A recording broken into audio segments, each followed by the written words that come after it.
Je pars vivre pendant 203 jours sur ce bateau de croisière en tant que patineuse professionnelle. Et aujourd'hui, pour la première fois, je vous fais vivre de l'intérieur à quoi ressemble un embarquement sur un bateau qui va non seulement devenir mon lieu de travail, mais aussi ma maison pour 7 mois non-stop. Et vous allez voir que c'est loin d'être de tout repos. Dès l'aéroport, ça avait très mal commencé. Installation dans ma cabine de 6 mètres carrés. Pourquoi je me retrouve à devoir éteindre un feu? Pourquoi on me retire mon passeport? À la fin de cette vidéo, vous saurez réellement ce que ça implique de devenir un membre d'équipage sur les bateaux de croisière. Il me reste que quelques heures sur la terre ferme, donc la première chose qu'on va faire ensemble, c'est vérifier si je sais encore patiner. Là, je vous explique, j'ai eu 6 mois de pause. Alors, je me suis pas du tout arrêtée de patiner complètement. J'ai fait des spectacles un peu partout en France, surtout pendant la période de Noël. D'ailleurs, j'ai pu rencontrer pour la première fois plein d'abonnés. Vous étiez trop gentils. J'ai aussi continué à m'entraîner, forcément. J'essayais d'y aller au moins une fois par semaine. Mais là, je vous explique, je suis partie 3 semaines en croisière pour un tournage et je me suis pas entraînée entre temps. Dans ma vie, il y a des moments où j'ai arrêté de patiner pendant quelques temps, notamment pendant la période dont on peut pas prononcer le nom. J'ai arrêté, je pense, pendant au moins 1 an de patiner. Mais ce que j'ai remarqué avec ce sport, c'est que peu importe combien de temps j'arrête, que ce soit 3 semaines, 6 mois, 1 an, le patin, c'est comme le vélo. Ça s'oublie pas et surtout, dès que tu te remets en forme physiquement, t'arrives rapidement à retrouver ton niveau que t'avais avant. J'insiste vraiment sur la forme physique parce qu'en fait, dans ce sport, c'est hyper important. Là, pendant les 3 semaines de croisière, j'ai mangé n'importe comment. En même temps, c'est de votre faute, Fallait que je teste tous les restaurants. Je pense que j'ai pris un peu de poids, malheureusement, donc je sais d'avance que mes sensations, elles vont être différentes, en fait. Dans tes sauts, tu te sens plus lourd, dans tes pirouettes, t'as pas les mêmes sensations. Bon, en vrai ça va, j'ai limité la casse, je sais encore faire tous mes sauts et toutes mes pirouettes. Et en vrai, avec les semaines intensives d'entraînement qui m'attendent sur le bateau, je sais que je vais retrouver rapidement mon niveau. Je vous ai fait quand même des petites images pour vous montrer. Ça se voit quand même que je suis une youtubeuse professionnelle. Un cadrage d'image, vraiment. Vraiment? Et puis alors, quelle bonne idée de mettre son téléphone sur la barrière. Surtout quand il coûte 2 SMIC. La prochaine étape, c'est quand même de savoir si je sais toujours patiner sur un bateau de croisière qui bouge. Ça va être encore une sacrée histoire, ça, mais on verra ça dans la suite de la vidéo. Et oui, parce que dans moins de 24 heures, je décolle pour Los Angeles, le port d'attache de mon bateau pour les 7 prochains mois. Et un départ pour autant de temps, ça devient assez stressant à partir du moment où tu dois rassembler toute ta vie dans 132 kilos de bagages. Quand t'embarques sur un bateau de croisière pour démarrer ton contrat de travail, la compagnie va payer pour ton billet d'avion et 2 valises en soute. Petite anecdote d'ailleurs, ça c'est une obligation pour toutes les compagnies. C'est une règle internationale issue d'une convention qui protège les marins. Il n'y a pas beaucoup de lois internationales qui nous protègent, mais on a au moins ça. 2 valises en soute, ça peut paraître beaucoup, mais ma spécialité c'est de me pointer à l'aéroport avec 10 kilos en trop dans chaque valise. Des fois j'arrive à m'en sortir, mais la dernière fois, quand je suis partie pour mon dernier contrat, on s'est fait contrôler nos bagages à main. On voyageait même pas avec Ryanair, on était avec Air France. Et voilà, on a payé 300 € de supplément bagages. Avec 300 €, vous pouvez faire 3 croisières Costa notées 1 étoile, c'est pas rien. Mais tout ça c'est du passé, je suis plus une débutante maintenant, j'en suis pas à mon premier contrat. C'est terminé de prendre des vêtements en trop que je vais mettre une fois en 7 mois. J'ai pris que une 30aine de robes. Après, pour notre défense, il y a quand même une des 4 valises qui est pratiquement complètement monopolisée par... vous savez quoi? Le truc que j'ai vachement le droit d'emmener sur un bateau de croisière.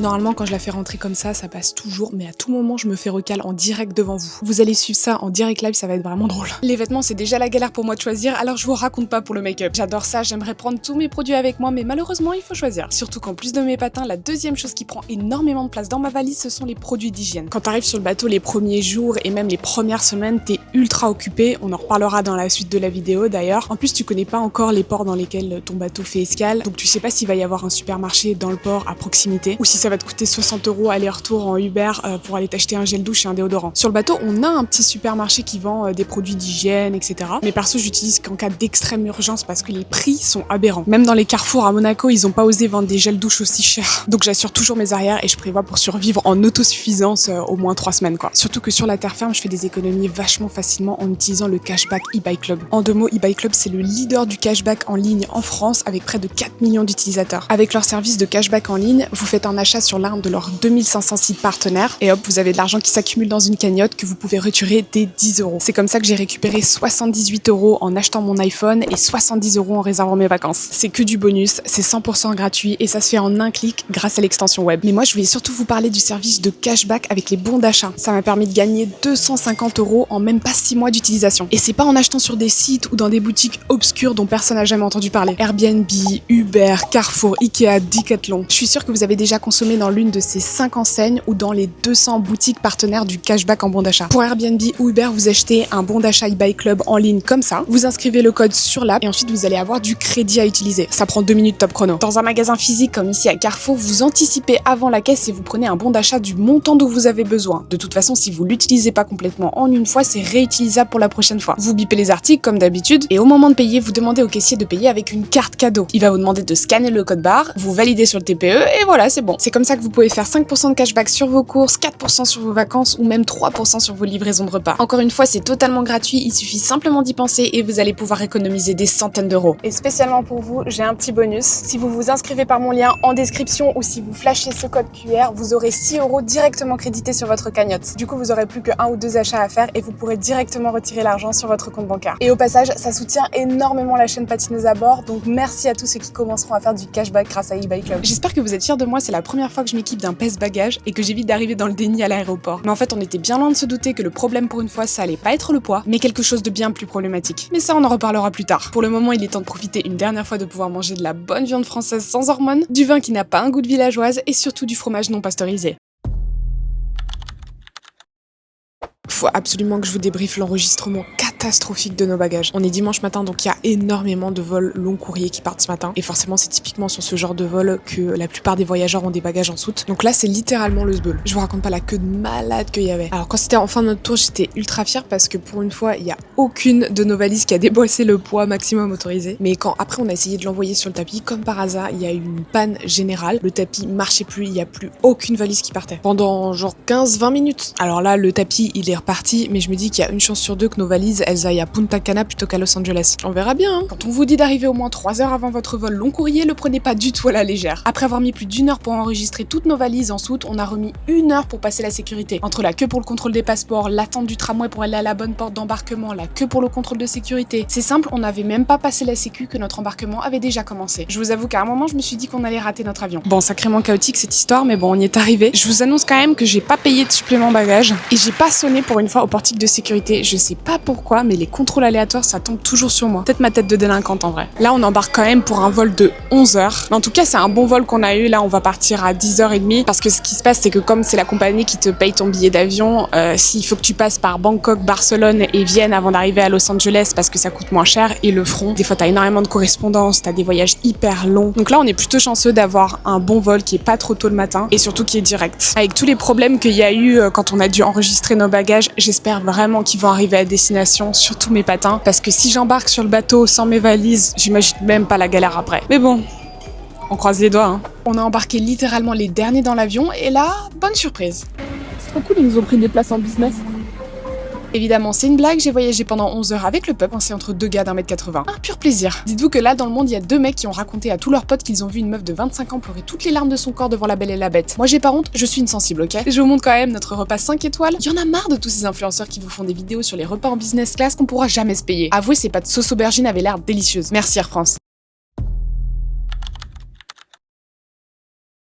Bah voilà, hein. Ce qui devait arriver arriva. C'était tellement le sbeul ce matin à l'aéroport qu'il y a une centaine de bagages qui sont pas arrivés à Los Angeles. Il y avait plein de Français là, ils étaient tellement énervés. Mais t'imagines, t'arrives en vacances et on te dit « Oh bah ta valise elle arrivera mardi. Super les vacances !» Donc là c'est un peu problématique parce que mon copain n'a aucune de ces 2 valises et il y a 2 autres patineurs, français d'ailleurs, qui n'ont également pas leur valise. Ça fait beaucoup là. Sauf qu'ils nous ont dit qu'ils allaient pouvoir les récupérer probablement que demain après-midi. Nous on sera déjà sur le bateau. Donc là ce qui va se passer c'est qu'ils vont embarquer sur le bateau sans leur valise et pendant au moins 4 jours je pense, ils auront pas leur valise. Heureusement que c'était pas mon cas parce que là franchement j'aurais pété un câble. Ça y est, on est enfin arrivé.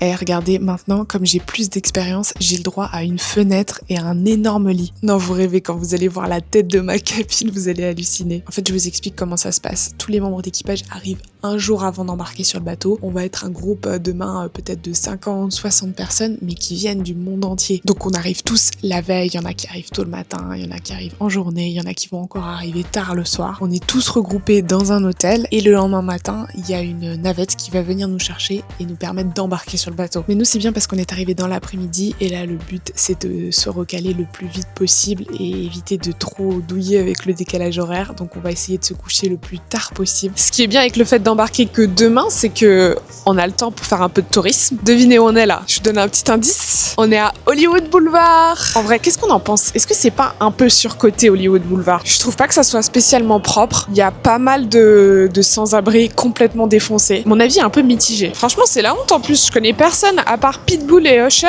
J'ai vu aucun nom que je connaissais. Peut-être c'est moi qui ai aucune culture. Il y a plein d'étoiles vides. On va pouvoir en rajouter une patineuse à bord. Qu'est-ce que vous en dites?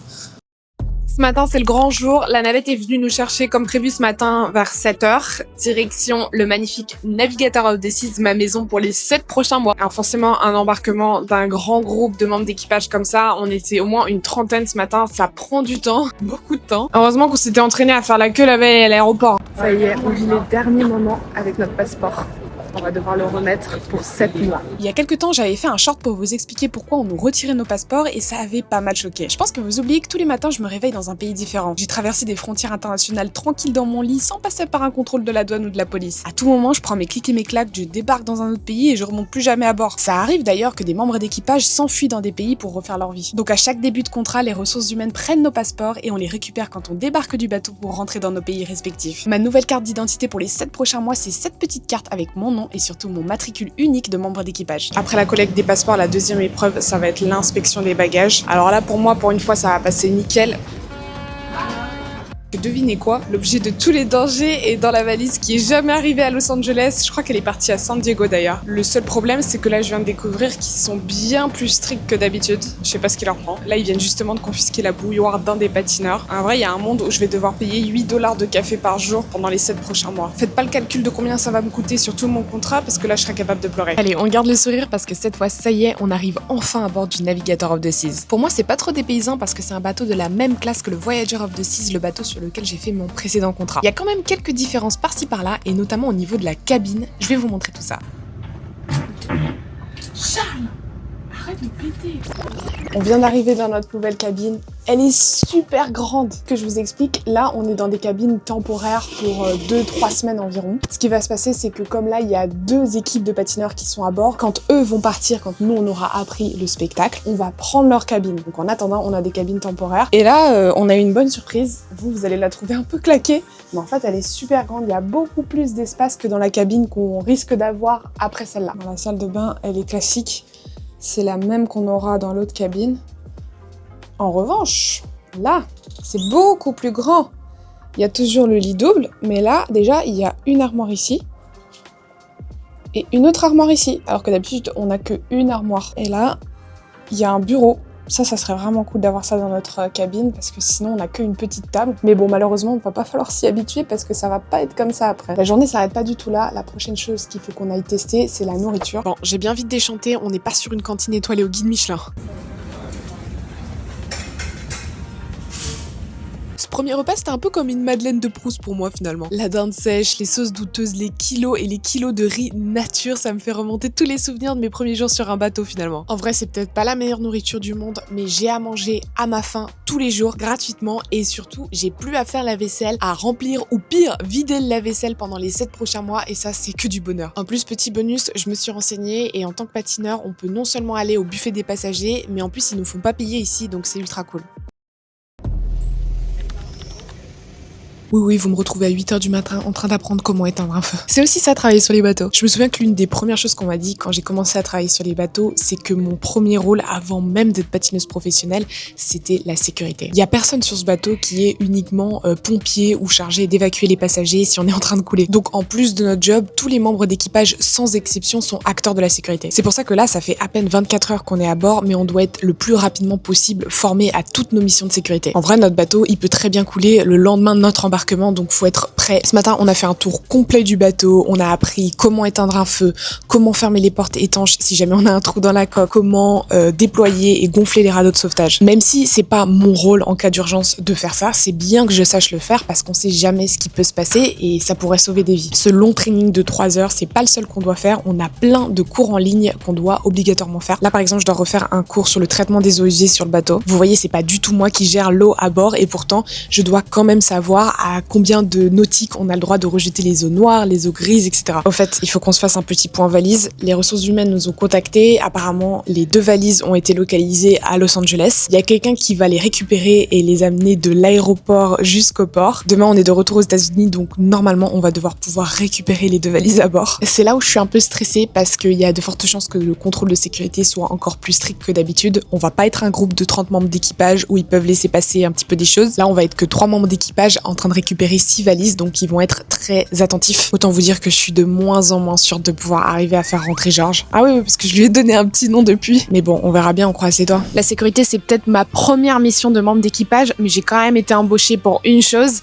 patiner. Et c'est précisément ce que je vais faire cet après-midi. Une chose qu'il faut que je vous explique, c'est que quand on embarque sur un bateau de croisière pour un nouveau contrat, on n'attaque pas de suite avec les répétitions pour apprendre le spectacle. Avant, c'était le cas, puis ils se sont rendus compte que commencer avec des entraînements qui sont hyper exigeants physiquement parlant, c'était pas une si bonne idée quand tu t'es pris 9 heures de décalage horaire et que t'as passé toute ta journée à voyager. C'est le meilleur moyen de se blesser direct après être arrivé. Et puis à côté de ça, les premiers jours à bord, vous avez vu, on est bombardé d'informations avec tous les trainings dans tous les sens qu'on doit faire. Imagine quand c'est ton premier contrat, tu dois commencer à mémoriser tout un spectacle, plus apprendre à te repérer sur le bateau, plus apprendre quoi faire si ton bateau est en train de couler, plus te familiariser avec un environnement totalement différent. Enfin, c'est archi brutal. Maintenant, quand on arrive à bord, on a une croisière d'adaptation en quelque sorte avant de commencer à apprendre le spectacle. Et ce temps d'adaptation, c'est pas mal parce que perso, ça fait quand même 6 mois que j'ai pas patiné sur un bateau de croisière qui bouge et sur une glace aussi petite. Pour la taille, quand je suis à la maison, je continue à m'entraîner sur un espace assez restreint pour pas perdre mes bonnes habitudes pour mes préparations de saut notamment. Mais même si tu fais ça, c'est toujours un choc quand tu remontes sur la glace d'un bateau de croisière. T'oublies à quel point c'est petit. Au début, t'as l'impression que tu vas te prendre toutes les barrières, c'est affreux. En plus de ça, il faut que je réhabitue mon cerveau à patiner sur une glace qui va bouger un peu. Mais je sais qu'au bout de quelques entraînements seulement, j'y prêterai plus attention et je sentirai plus rien bouger. Aujourd'hui, la météo était de mon côté, la mer était assez calme, donc ça m'a permis de doucement me remettre dans le bain.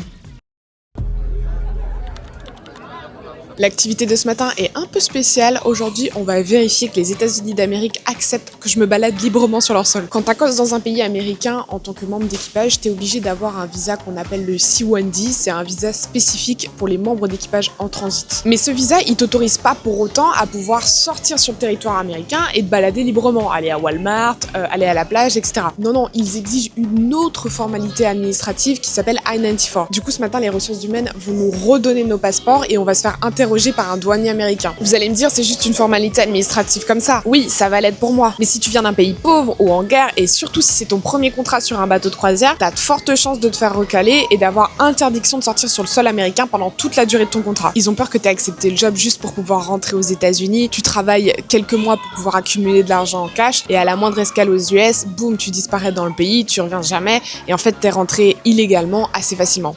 J'ai eu le petit papier. C'est bon. Je peux entrer aux États-Unis. La prochaine étape, c'est de savoir si on va réussir à récupérer les bagages.